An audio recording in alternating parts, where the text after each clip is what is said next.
Pag ang alaga mo guys kulang sa calcium guys, yun yung kinakain nila yung itlog nila guys. Tinutukan nila yung itlog nila guys dahil kulang sila sa pagkain ng calcium.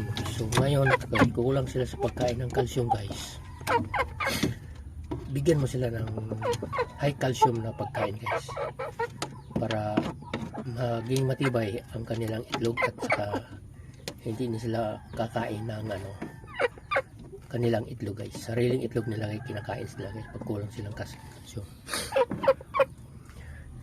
Kaya nga from every now and then minumonitor mo yung alaga mo guys kung ano ang nila kalagayan.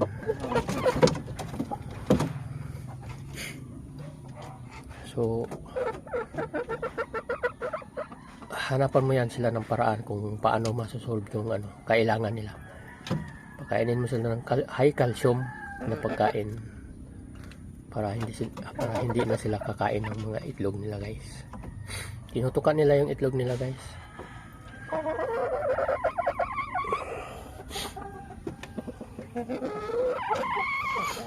So, sa pagka ngayon ng kulang guys, binibigay ka nila yung commercial feeds.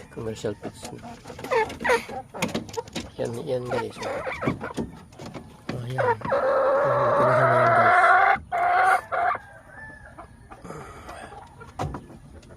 Hanap ako ng pagkain nila guys na malakas sa calcium para yung itlog nila guys maging matibay at hindi nakakain ng mga itlog nila.